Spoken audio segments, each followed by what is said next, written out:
للہ علی کل حال والصلاة والسلام علی صاحب حسنہ وجمال اما بعد فاعوذ باللہ من الشیطان الرجیم بسم اللہ الرحمن الرحیم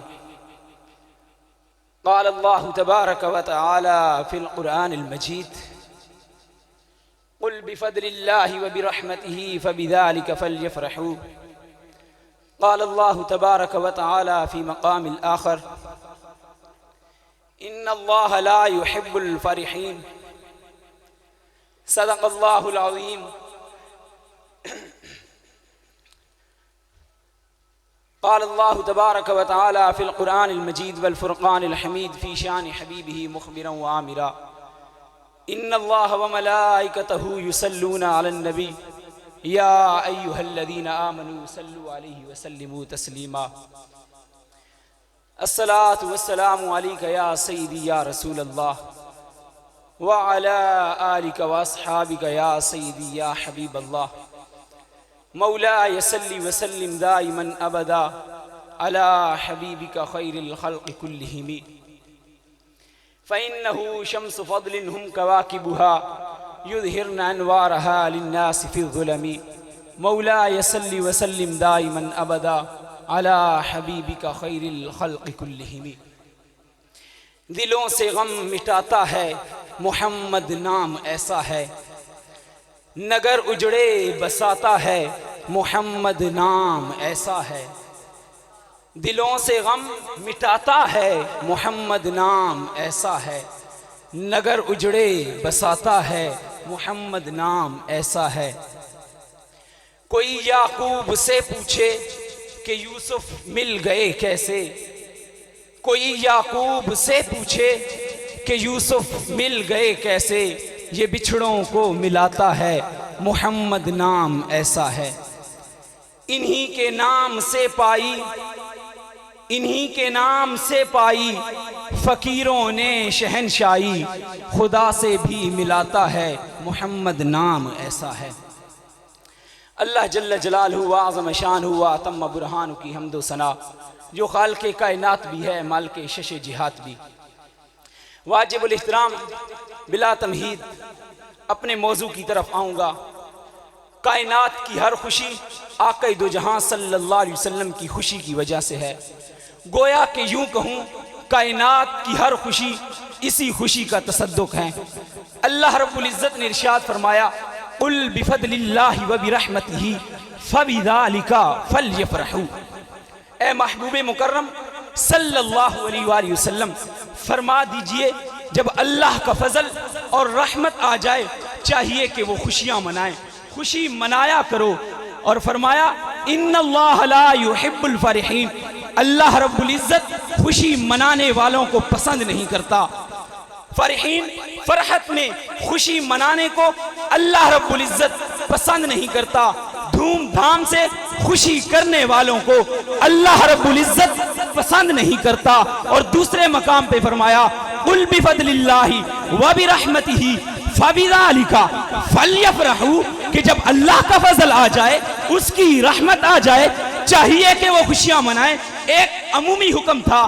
کہ اللہ رب العزت خوشی منانے والوں کو پسند نہیں کرتا عاجزی انکساری شان بندگی یہ دھوم دھام سے خوشی منانے کے خلاف ہے یہ تو اس بات کا تقاضا کرتی ہے عاجزی انکساری اور شان بندگی یہ تو اس بات کا تقاضا کرتی ہیں کہ اللہ رب العزت کا شکر ادا کیا جائے لیکن جب حکم کو خاص کیا اپنے محبوب کی باری آئی تو فرمایا قل بفضل اللہ وبرحمتہ فبذلک فلیفرحوا نہ کہ خوشی منانے کی اجازت دی بلکہ حکم دیا فلیفرحوا چاہیے کہ وہ خوشیاں منائیں اس خوشی کی فضیلت کو مزید بڑھایا فرمایا ہوا خیر مما یجمعون وہ اس سے کہیں بہتر ہے جو وہ جمع کر کے رکھتے ہیں علامہ ابو القاسم سہیلی نے جب اس آیت کی تشریح کی تو آپ نے آقا دو جہاں صلی اللہ علیہ وسلم کی حدیث پاک کو نقل کیا فرماتے ہیں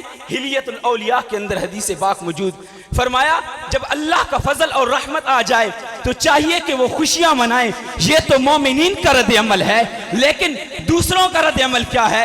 شیطان کا رد عمل کیا ہے؟ علامہ ابو القاسم سہیلی حدیث پاک نقل کرتے ہیں، ان ابلیس لعنہ اللہ ان اربع رنات، رنت حین لعن، ورنت حین احبط، ورنت حین ولد رسول اللہ صلی اللہ علیہ وآلہ وسلم، ورنت حین انزلت فاتحۃ الکتاب، قال والرنین والنخار من عمل الشیطان. دعوت فکر دوں گا ایمان والو. علامہ ابو القاسم سہیلی اہلیت الاولیاء کے اندر نقل کرتے ہیں، فرماتے ہیں شیطان ملعون 4 مرتبہ رویا. پہلی مرتبہ کب رویا؟ رنت حین لعن، جب اس کو ملعون قرار دیا گیا. ورنت حین احبط، جب آسمان بالا سے نیچے زمین پر آیا، بلندی سے پستی کی طرف آیا.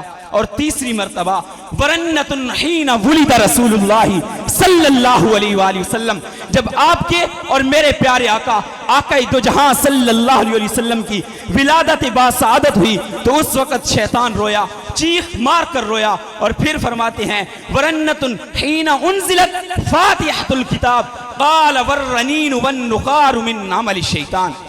چوتھی مرتبہ اس وقت رویا جب سورہ فاتحہ نازل کی گئی، اور آگے بتا بھی دیا قال والرنین والنخار من عمل الشیطان. لوگوں، اللہ کا فضل اور رحمت آ جائے، آقا دو جہاں صلی اللہ علیہ وسلم دنیا میں تشریف لے کے آئے تو جب کوئی بندہ نہ خوش ہوتا ہے، جب جو یہاں خوش ہوتا ہے تو وہ کون ہوتا ہے نہ خوش؟ وہ شیطان ہوتا ہے. یہ اس کا رد عمل ہے. قال والرنین والنخار من عمل الشیطان. مجدد دین ملت الشاہ امام احمد رضا خان بولے، نثار تیری چہل پہل پر ہزاروں عیدیں ربیع الاول سوائے ابلیس کے، جہاں میں سبھی خوشیاں منا رہے ہیں. علامہ شمس محمد بن ناصر شامی رحمہ اللہ تعالی علیہ فرماتے ہیں کہ لوگوں، اذا کان ھذا کافر جاء ذمہ تبت یداہ فی الجحیم مخلدا، اتا انہ فی یوم الاثنین دائما یخفف عنہ للسرور دائما، وما الظن بالعبد الذی کان عمرہ مات مسرورا باحمد مسرورا ومات موحدا. کہ لوگوں، ابو لہب، کون ابو لہب؟ جب آقا دو جہاں صلی اللہ علیہ وسلم کی ولادت باسعادت ہوئی، اس نے اپنی لونڈی کو اشارہ کیا، جا تو آزاد ہے. سویبہ نامی اپنی لونڈی کو اشارہ کیا، جا تو آزاد ہے. تو اس کو علامہ شمس محمد بن ناصر نے شعروں کے اندر بیان کیا، اذا کان ھذا کافر جاء ذمہ تبت یداہ فی الجحیم مخلدا. ایک کافر جس کی مذمت میں پوری سورت نازل ہوتی ہے، اس نے کیا کیا؟ اتا انہ یوم الاثنین دائما یخفف عنہ للسرور باحمدا. کہ آقا دو جہاں صلی اللہ علیہ وسلم کی خوشی کے اندر اس نے تھوڑی سی خوشی منائی. ہر پیر کے دن اس کے عذاب میں تخفیف کر دی جاتی ہے. پھر آپ نے فتویٰ بھی جاری کر دیا، فرمایا وما الظن بالعبد الذی کان عمرہ باحمد مسرورا ومات موحدا. لوگوں، آپ کا اس کے بارے میں کیا خیال ہے جو آقا دو جہاں صلی اللہ علیہ وسلم کا کلمہ پڑھتا ہے، پھر اس کا میلاد مناتا ہے، میلاد مناتے مناتے دنیا سے چلا جاتا ہے، تو اللہ رب العزت اسے کیسے انعامات نوازے گا؟ صحابہ اکرام نے اپنے رد عمل سے ہمیں بتایا کہ لوگوں، محمد الرسول اللہ کا استقبال کیسے کرتے ہیں. مستدرک للحاکم کے اندر موجود ہے. آقا دو جہاں صلی اللہ علیہ وسلم پیر کے دن جناب آقا دو جہاں صلی اللہ علیہ وسلم مدینہ کے اندر تشریف لے کے آئے. امام مسلم نے الفاظ کو نقل کیا کہ لوگوں کا خوشی کے عالم کے اندر اظہار خیال کیا تھا. فصعد الرجال والنساء فوق البیوت وتفرق الغلمان والخدم فی الطرق ینادون یا محمد یا رسول اللہ، ینادون یا محمد یا رسول اللہ. کہ مرد اور عورتیں گھروں کی چھتوں پہ چڑھ گئے، خادم اور غلام گلیوں محلوں کے اندر پھیل گئے اور نعرہ کیا لگاتے تھے؟ ینادون یا محمد یا رسول اللہ، ینادون یا محمد یا رسول اللہ. تو پھر میں کیوں نہ کہوں کہ محمد سے وفا تو نے تو ہم تیرے ہیں، یہ جہاں چیز ہے کیا لوح و قلم تیرے ہیں، مٹتے ہیں مٹ جائیں گے آدھا تیرے. نہ مٹا ہے نہ مٹے گا کبھی چرچا تیرا یا رسول اللہ، نہ مٹا ہے نہ مٹے گا کبھی چرتا تیرا یا رسول اللہ۔ صد ہزاراں آفرین بر جانی او بر قدوم دور فرزندانی او۔ مولانا جلال الدین رومی نے بھی کیا خوب کہا، صد ہزاراں آفرین بر جانی او بر قدوم دور فرزندانی او۔ یا رسول اللہ آپ کی آمد پر بر قدوم و دور فرزندانی ہو، کہ آپ کی آمد پر ہزاروں خوشیاں کیوں نہ منائیں، بلکہ یوں بیان کیا بر قدوم و دور فرزندانی ہو، آپ کے جو بیٹے مبارک ہیں ان کی آمد پہ بھی تو ہم خوشیاں مناتے ہیں۔ وما علینا الا البلاغ۔